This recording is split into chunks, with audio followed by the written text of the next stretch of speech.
This will be your central venous catheter dressing change. We've raised the bed to working height. We've asked the patient to turn their head to the side, and we've gathered our supplies. You'll need an extra mask for the patient, central line dressing change kit, and a bio patch.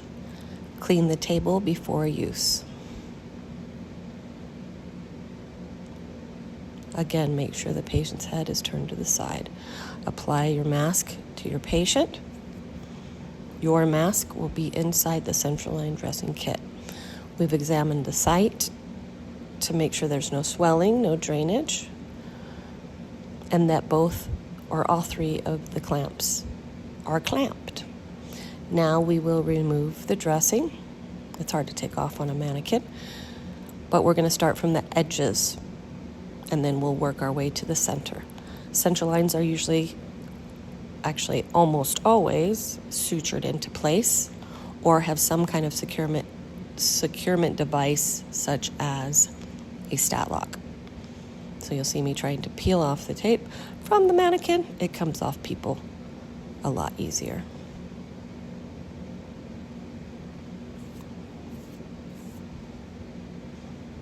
Double checking that the clamps are clamped.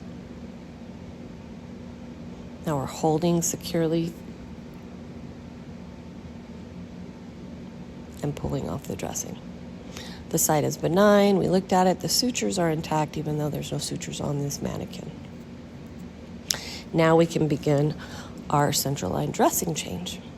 We've got our kit. This is a sterile procedure, so everybody in the boat, as I like to call it, will stay sterile inside the central line dressing kit.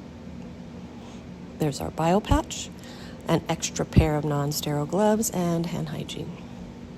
Open your pack.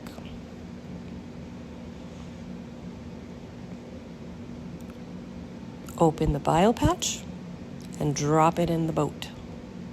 Don't touch anything in the boat with your non-sterile gloves. You can pick up the mask without touching the contents. Remove your gloves. Hand hygiene. And now apply your sterile gloves without touching the people inside the boat.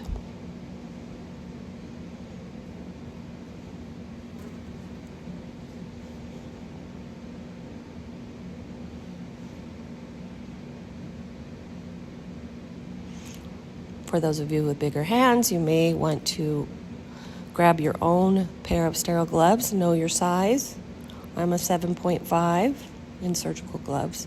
The ones that come in the kit are a little small. And remember, we're applying these gloves sterilely, so we don't want to touch that one ripped, but that's okay. It's still sterile.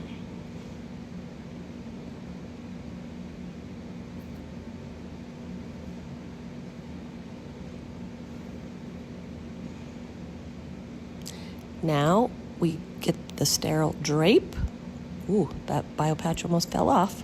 If it did, you would start over. You'd get another bio patch and empty it sterilely into the tray.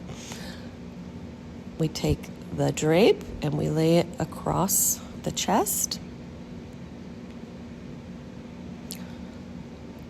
You should have a betadine and alcohol. Some kits come with the chlorhexidine scrub one step. If they do, you'll use that.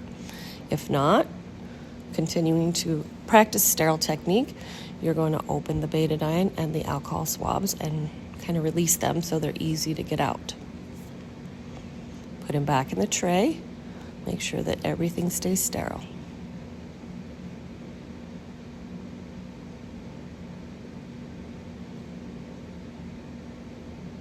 We have a sterile gauze in there and our bio patch. We're just making sure everything is easily accessible. Patient still has their head turned to the side with the mask on. You'll grab the gauze, sterile side down, and we've kept our gloves sterile. We use that glove or the gauze to hold the catheter tubing in place so it doesn't flop around. Then we're going to take the betadine and you're going to scrub it back and forth if you have the betadine for 30 seconds. You're going to let that dry. You'll do that 3 times with all 3 of your betadine swabs. And remember, we have checked for allergies prior to this. Are they allergic to betadine or shellfish? If they are, then we need to use the chlorhexidine.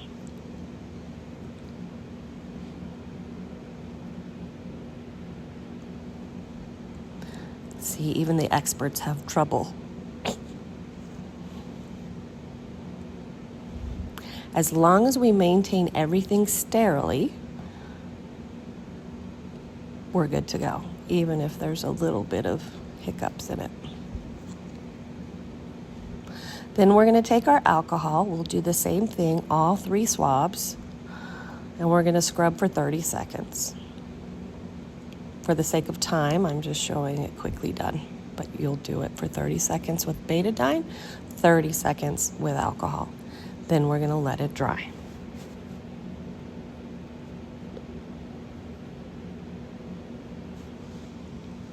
The steps say to let it dry for a minimum of 2 minutes.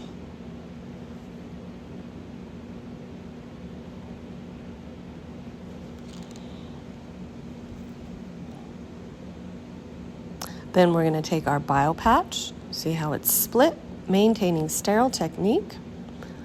We're going to slide the BioPatch under. Everything is still sterile. And now our last step.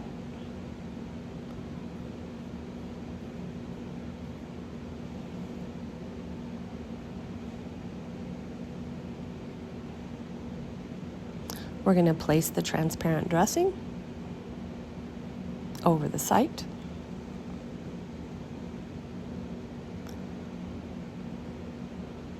And we're going to put our date, time, and initials. Central line dressings are changed every 72 hours or more often based on the hospital's policy.